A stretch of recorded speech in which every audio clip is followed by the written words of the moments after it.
Hello, everyone. So we're doing something new today.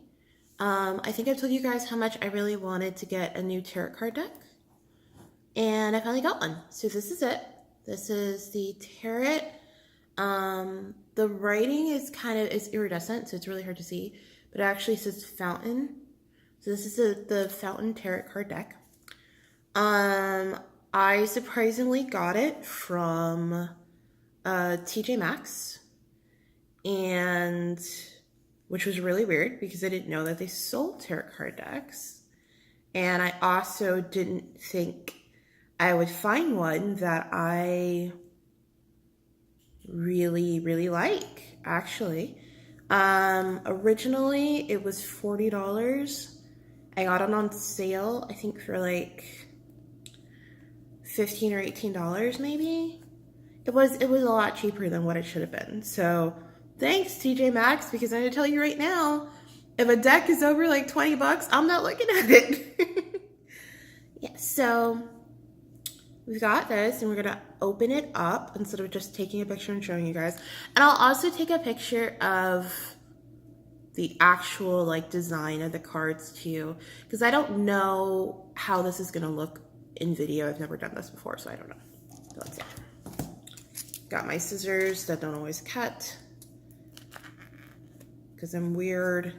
I do stupid things with my scissors, like I like to wash them, and you really shouldn't wash them like that, like the way that I do. And so sometimes they cut things perfectly and other times they don't. And that's also why I have really long nails, because when they don't get them, I can just rip it to shreds with my nails and it's fine. Okay. Hopefully this isn't too jerky for you guys either. I'm gonna move that over there. And how do you open this? You slide it? Is it a slider guy? No, there's more film around this, but where's the film? Okay, guys, this is also watching how many people does it take to open a box, apparently. Okay, so I was right. I was right the first time. So there's this cool little like snap thing, and it opens it up. Oh, this is really pretty. It says, "You are the voice and the breath of the universe," in the same like iridescent thing. And it comes in this cute little pouch. So I know I did some research the other day, and I know some people recommend beginner decks, but I'm not a beginner. Don't get me wrong, I don't know everything about tarot. So you see this little, tiny little book right here that it comes with? You see this guy? We're still gonna read it. Actually, let's just go through it real quick. So, daily practice stuff, the fountain card. Okay, so here's something. We're gonna talk about this, because when you pick a tarot card deck, it should be something that you resonate with, and you'll find out because it'll just kind of connect with you. And so at first, when I was looking through cards, like it was really hard for me to connect with someone, partially because I don't have, that much money, and the ones that I really, really liked were quite expensive. And I also think that's partially because like my tarot card deck, which I'll show you guys, it's still a great deck. I'm still gonna use it, and I'll tell you more about that later, but it's super full of my energy. Even when I cleanse it, like it's super full, it's super powerful, but I kind of feel like it's reaching a limit. And it's not there yet, but as you grow with tarot cards, you may learn that, you may be super connected to a deck. You may super love this deck, but you've been practicing it for so long, and you've been kind of growing so spiritually that this deck no longer connects with you in the same way that it used to. And when that happens, you need to get a new deck. That doesn't mean that you have to like throw away your old deck. No, you still use that deck. Like that's your most connected deck. And like, let's say if you have someone who like, let's say you have a child and your child decides later on in life that they want to do tarot cards, that'll be a great deck for them to learn on. Yes, the deck is still full of your energy, but because they're partially of you, it'll be easier for them to connect with it sometimes. So it says, the fountain card. Our interconnectedness on this planet has never been more clear. Technology has given us near limitless access to knowledge, more than we could possibly comprehend. It has illuminated the interweaving and singular consciousness the sages, witches, and shamans have embodied for thousands of years. The fountain card is this external context beyond human experience in which anything and everything can happen. Though tarot cannot have anticipated this burgeoning connection and awareness, it now begs for its expression. The fountain card represents this expression. Like the Fool, it exists outside of the 21 cards of the major arcana. Beyond the cycles of the earthly world, it reflects both solitary experience and timeless unity. It is the ether in which we navigate our imperfect lives and the substance of life itself. So basically what this is telling me is that, as you can kind of see here, and I'm assuming this is what they mean by the fountain card, there is a card at the beginning of your deck. And there's always a card, it always says, like, it'll say, like, hey, like, do this, you know, a little share thing.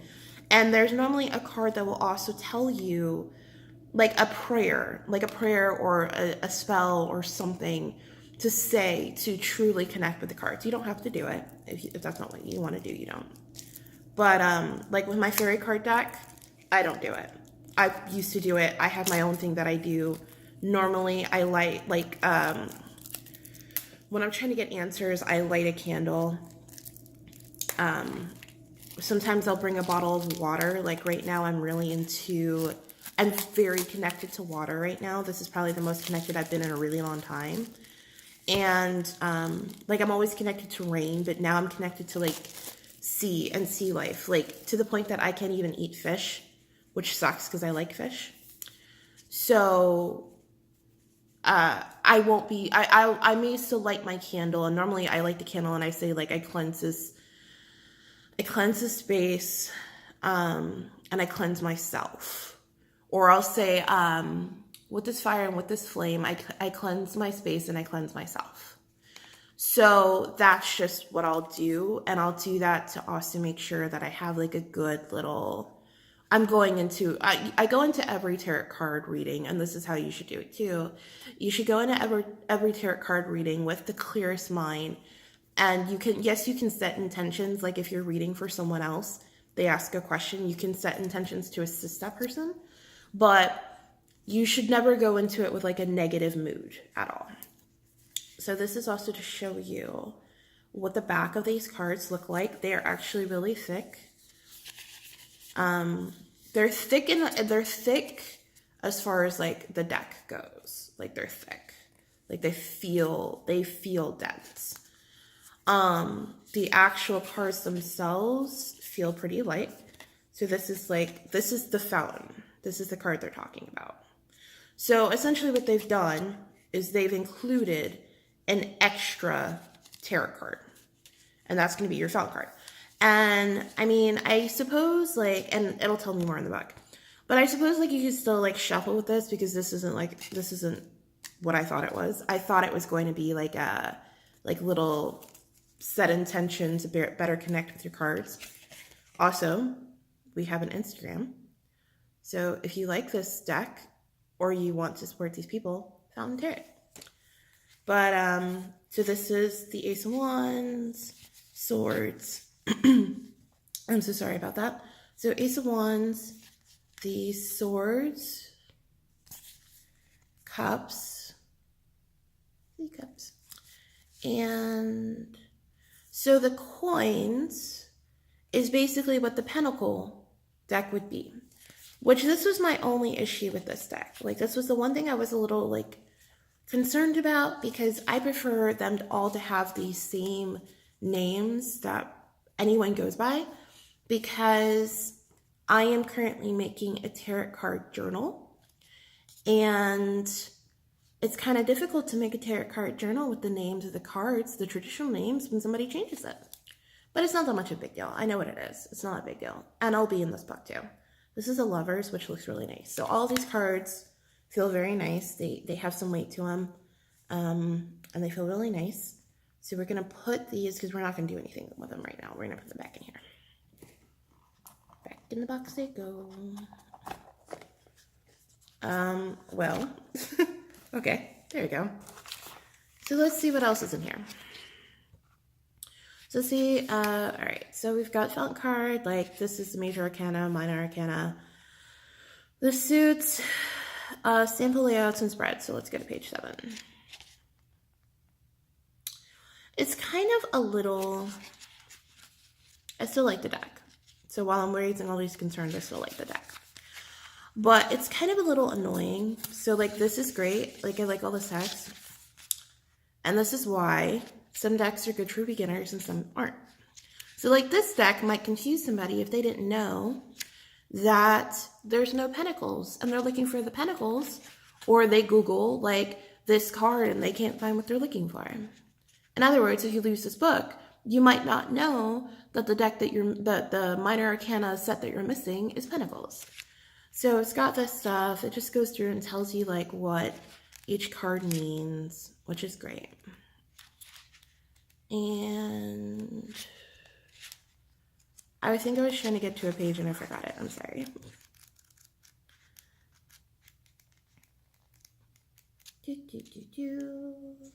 All right, so that's what I wanted to get to, different spreads. So I wanted to see if they had traditional spreads or if they had changed that too. And they were talking about different ones. And this also has like a little page where you can like see like all this stuff. When it comes to tarot card readings, I don't care about this stuff. Like the fire and the air and the water and whatever. I don't care about this. The reason why I don't care about it is because you can't walk into someone and be like, your fire card today is this. They're not going to know what you're talking about. They don't know what you're talking about. But if you walk into someone and say, your financial growth is this, they know. So I don't approach cards this way, which if you look at it, you can tell what it really means. Passion and wills, goals and intentions, action, masculine energy. Communication, mind, thought, logic, analysis, and planning. Emotions and intuition, relationships, blah, blah, blah, health, body, and physical experience, money. So coins in this deck, mostly kind of like it's called, is really your career, financial things. So somebody pulled the 3 of coins, like I can't come and be like, oh, you're feeling earthy today. Oh yeah, you're feeling earthy. And development and this, your first steps in growth. This is kind of like a quick check guide if you want to go by it, but I don't go by it at all. I don't look at that stuff. So quick draw is 1 or 2 cards. This is so really a large part of why I'm doing this is to let you guys know that I'm going to be doing tarot card readings. I need to grow my energy with this deck. Right now, this deck doesn't know me. This deck, I can already tell it because I've done this for a really long time. And, I'm a psychic and a medium and an empath and tons of other stuff. This deck still has some energy in it. I don't know if it has energy from perhaps before they put it in the box, they shuffle it or they do something or they charge it or something. But this guy has some energy in it. It's not negative and it's not positive. It's almost like when you charge something by the moon, which is fine, except that when you get a new tarot card deck, no matter what, because people can wrap these up and make them look really nice. I mean, not as nice as like this where I have to take scissors to it. But my point is, you never know if someone's reselling something and all they did was rebox it. You don't know. So in those cases, what I'm going to do is I'm going to do the cleansing thing that I normally do with my own cards. What you do with tarot cards is you put them all in the same order. So these are technically somewhat in the same order. The major arcana should be first, as you saw from the back, they had everything in the back. So, and it should be the major arcana, and then I never remember the order. The wands, cups, blah, blah, blah. So I'm going to make sure those are completely in order. And then I do a smoke cleansing normally with fire. So I will put my intention into the flame that I want the smoke to cleanse these cards. Sometimes I'll say something very quickly. And then I will hold each card above the fire, either together or spread out if I so choose to, however many times I decide to do this. And blow out, just hold them in on top of the fire. And You don't hold them where they catch on fire, clearly. But you just hold them there and see what the flame does. Sometimes I do, like, this is just what works for me. If my flame is going nuts and going crazy or something, or it's just straight up, that's how I determine whether the card has fully been cleansed or not. So if the flame is fully straight up, then it's cleansed. If it's going crazy and crackling and doing all the stuff, it's not. And there may also be like a separate message there in the fire, but right now that's not what I'm, like, for me, that's not what I'm looking for. I just want it to cleanse these cards. So I'll go through and I'll do all of that. And once I feel that that's complete, I will then blow out the fire, hold the whole deck in my hands, fan it out, and let the smoke touch every single card. And for me, that's cleansed. So you don't just have to cleanse things by the moon. Like, I leave my crystals on my windowsill after I wear crystal jewelry too. So after I'm done with that, I come home, I leave it on the windowsill. They get clearing energy and charging energy from the sunlight and the moon. I pick them up the next day, we're good to go. That's just how I work. So I'll do that. But I do, in order to get these cards to have my energy, I am going to be doing readings. So I'll be doing readings with these cards. I'll be doing readings with my old cards. I'll be doing readings with my oracle cards. For Patreon members, I'm going to be doing kind of like a, either daily or like basically multiple times over the week, like just a quick drawing and just be like, this is what these cards say. Do they resonate with you at all? Yada, yada. At the end of the day, with every single tarot card, you can find some sort of meaning. Like you really can with every tarot card that comes to you. What is important and what you'll find in a good reading is if the story that tarot card spread tells you is good for you or not. So like if you do a quick 1 to 2 draw card spread, like this is saying, you may not get like a huge story. You've just got something, but it's something to pull your energy. So that's what we're going to be doing on Patreon. And then when I'm doing full spreads, those I'll charge for and I'll be in the store. And that'll just be there. But yeah, that's these guys. See here, that's just a quick little stuff about everything. And yeah, and see, so something else I was checking about with like the order is you can see like the order those cards were in is not the order this is in. So I'm going to constantly refer to coins as pentacles, but the King of Pentacles and such, they were right before the major arcana. And so they should have been at the end, things like that. So yeah, and that's this guy. And we will do another video about my oracle cards and my tarot cards. See you guys soon. Bye-bye.